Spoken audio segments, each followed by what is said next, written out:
Let's go les gars, on est parti pour un leg day focus quads. Tout simplement dans l'objectif d'avoir de gros jambonneaux à la place des cuisses. J'ai mis longtemps à faire cette vidéo, tout simplement parce que dans ma programmation, d'accord, dans ma périodisation, j'étais sur un focus bras pendant longtemps pour rattraper justement l'écart que j'avais entre le reste de mon corps et les bras. Et là maintenant, on passe aux jambes. Donc très gros focus sur les beuges qui commencent.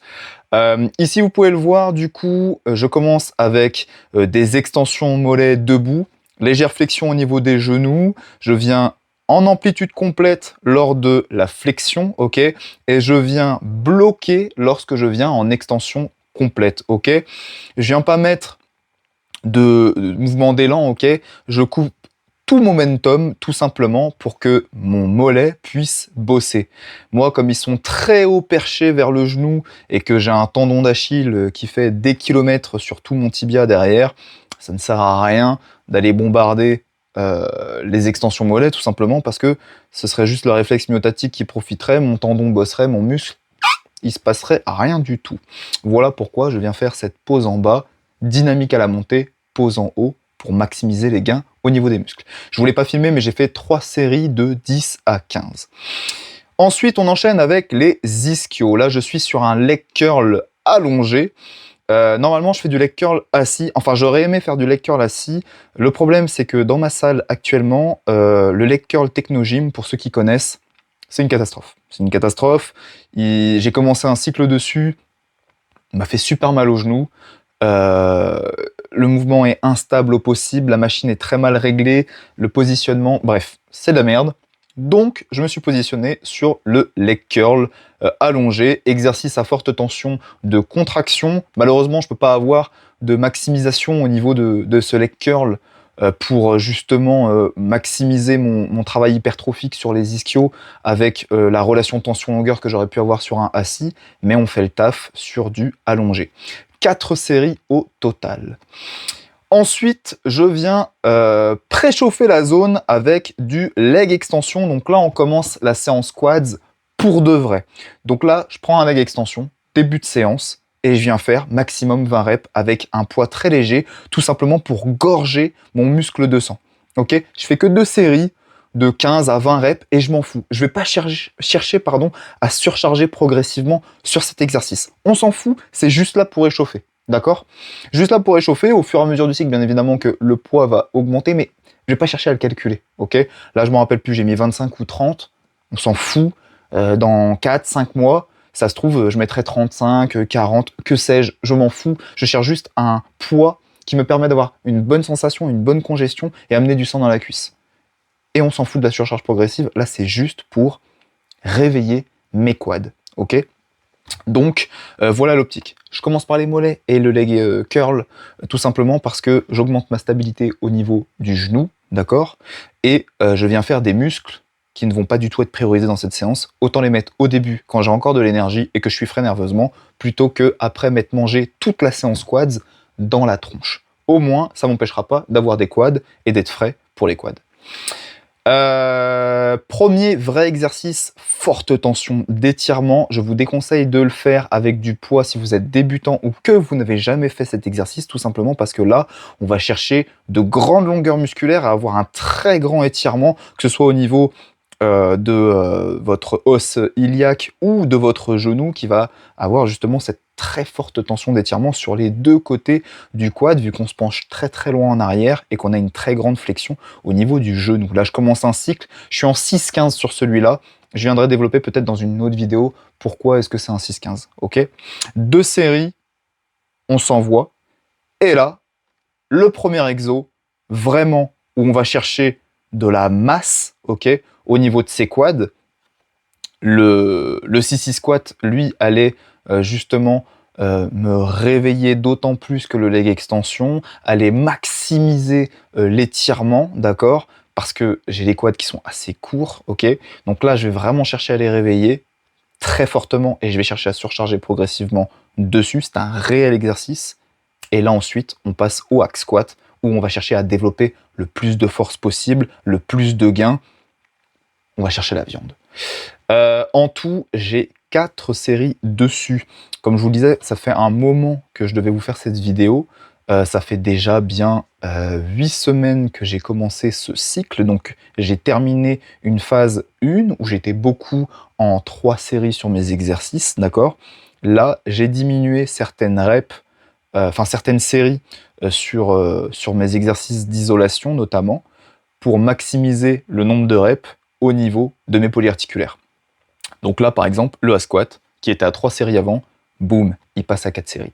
Ça, si vous ne le comprenez pas, CF, la dernière vidéo que je vous ai envoyée sur la périodisation. Ok. Et pareil, si vous ne comprenez pas trop la surcharge progressive, etc., pareil, j'ai fait une vidéo là-dessus, je vous laisse aller checker, ou je la mettrai directement juste après la vidéo. Donc ici, on est sur la deuxième série. Il me semble que je vous en ai filmé que 3. La première, la deuxième et la dernière. Donc là, comme vous pouvez le voir, le hack squat, il est très très lourd. Ça n'a absolument rien à voir avec le hack squat qu'on peut avoir dans un basic fit. Celui-là est très facile pour le basic fit. On peut mettre 2 plaques largement. En plus, l'amplitude est très réduite. Ici, sur ce hack squat, l'amplitude, j'ai plus l'habitude de taper sur Technogym. Là, pour le coup, Technogym, ils ont fait une machine qui est plutôt pas mal. Ah bah non, c'était la dernière, autant pour moi. Plutôt pas mal, tout simplement parce que vous avez beaucoup plus d'amplitude sur le mouvement et l'angulation de la machine fait que vous n'allez pas mettre des masses de poids, ok. Pour avoir vu un bodybuilder pro naturel s'entraîner dessus, c'est pareil, hein, il met pas beaucoup plus. Donc voilà, priorisez la sensation, la connexion, et une fois que c'est fait, mettez de plus en plus de poids, mais par rapport à ce que vous êtes capable de faire. Rien ne sert de mobiliser quelque chose qui va vous tabasser sans que vous n'ayez de gain derrière. Vous avez plus cherché à vous blesser qu'autre chose. On passe à la presse à cuisse, deuxième mouvement polyarticulaire au niveau, enfin polyarticulaire lourd au niveau des quads. Pareil, je viens chercher une amplitude active, je viens rabaisser le dossier, tout simplement pour avoir un peu plus de liberté au niveau de mes hanches. Si je suis plus libre au niveau des hanches, je vais pouvoir actionner une très grande flexion de hanche, donc ma flexion de genou, je vais pas être handicapé et je vais pouvoir avoir plus de flexion de genou. Et comme je suis très peu mobile de par ma morpho-anatomie au niveau des chevilles, j'aurais beau la travailler, je la travaille, ça vient petit à petit, mais ça fera pas des miracles, d'accord. Je fais 1m78, de mémoire, il me semble que j'ai 1m7 de jambes, d'accord. J'ai 1m7 de jambes pour 58 cm de fémur et 51 cm de tibia. Donc j'ai les fémurs longs et les tibias courts, mais bon, à quelque chose près, c'est pareil.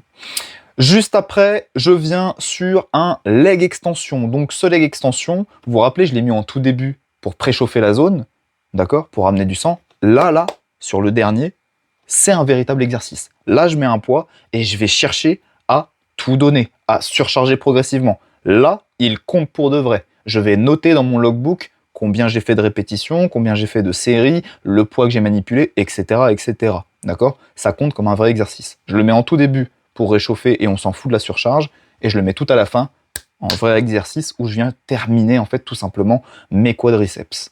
Ok? Là, je termine avec 3 séries. Il me semble que je vous en ai filmé que 2. Ok?